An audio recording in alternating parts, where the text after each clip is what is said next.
Hey, we're Night Moves, and we're at the Live4ever Media Lounge.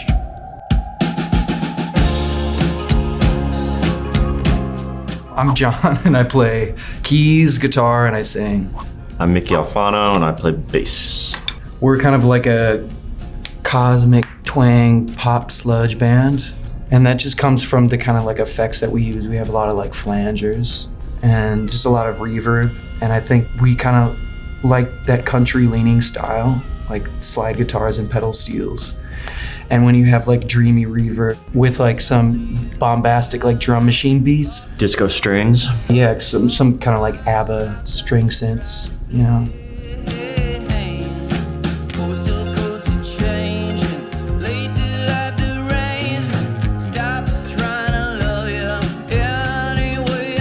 We met in high school over skateboarding, and so he played in bands and I played in bands, and he's 2 years older than me, but took driver's ed together. Yeah, we took driver's ed together. Maybe that was a good moment. Kind of bonded over All Things Must Pass. I remember buying that CD at like a Barnes and Noble. Always loved the Beatles, but never had really checked out George Harrison's solo stuff. And I remember just putting that on and being like, oh my God.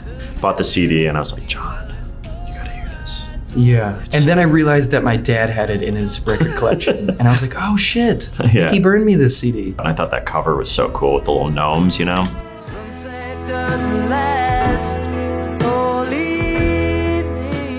I played in other bands after high school, and so did he, and then it was kind of like... Yeah, once you graduate high crazy. school, like everyone people start off. falling off, you know? And then I think we both kind of were just determined to keep the music thing going. And we didn't have a bass player. It just started out as like a two-man thing with another guy. One Halloween show we played, I was dressed up as a nun. He was a hot dog. And we were like, what should we be called for this new thing that we're doing that we have a new record for? And then it was like, let's just call ourselves Night Moves. And it just kind of stuck. And it was like, fuck, I know this is like the Seger thing. And in the beginning, I think we were like, you know, like, fuck Seger, this is stupid, we're gonna take it back. And then now it's like, no, there's no way you can do that. And now so we're now like, we just embrace Seger. Yeah, we're like, yeah, it's kind of good. It's a good song. His ballads are great. Yeah. And there's so many night bands, and that's not lost upon us, you know.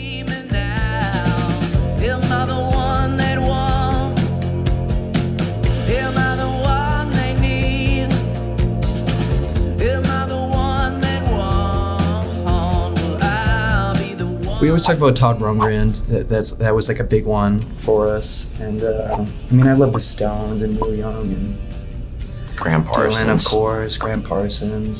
Soft Bulletin by the Flaming Lips. That was like a huge influence on us. And you're like, we kind of want to do something like that. And then it was like, but let's also make it sound like Neil Young and like Woody and Thumpy. Kind of like Out on the Weekend, I guess. We kind of just pull from a lot of different things that we dig, and then that kind of like goes into the recipe. So many nights I've been dreaming of somebody walking through my tree-lined road. Growing up in Minneapolis, with all the venues, and it has such a rich music history that like playing in a band and like taking guitar lessons and being able to see shows at a young age. Totally. It was just like it made it so you could do the thing that we're doing now. Yeah, we both grew up in Minneapolis. I started going to show, like, I was really into like punk rock when I was like in 5th grade. I went to like a Warped Tour. And I remember that was like the coolest thing I could do. I remember seeing Weezer open for No Doubt in like 97 or whatever after Pinkerton. And I just remember the bass, the feeling of being in an arena and just having the bass like crush your and like you could feel it in your heart. And I was like, that was like really that's exciting. what I want to do. I know, right? That's so cool, you know? Yeah, when you hear those subs, like for the first like, time when you're like a 6th grader, you're like, holy shit. Yeah, this walking is into amazing, First you know? Avenue the first time. And now people you're could just smoke, like, you know? damn it, you know? Yeah, from a young age, living in Minneapolis, like, I don't know, being in liking music, it just was like, it all just could happen for you, you know?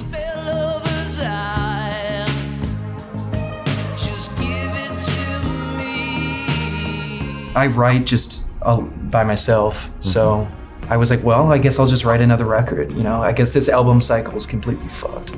being alone with like not having to see anybody and just that self-isolation is like the perfect place for me to write music. So all the stuff we're putting out now was pretty much written in that like lockdown pandemic phase. If you can't go anywhere, you can't play shows or do anything, it was kind of like, well, just write, you know, it's what you need. Yep.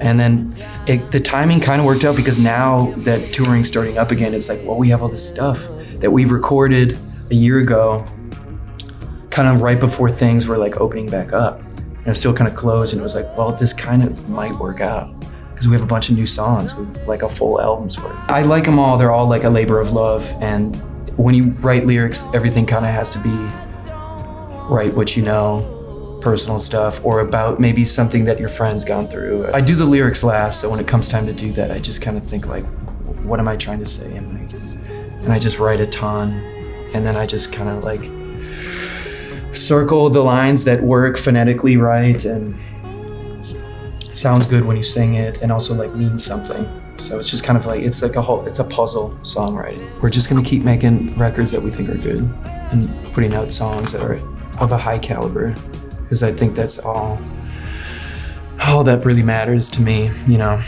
We're gonna just try and keep putting out quality stuff. Yeah, touring the summer, recording hopefully again soon, get some more tunes down. Yeah, I just want to put out more records, you know, and write good songs, keep getting better.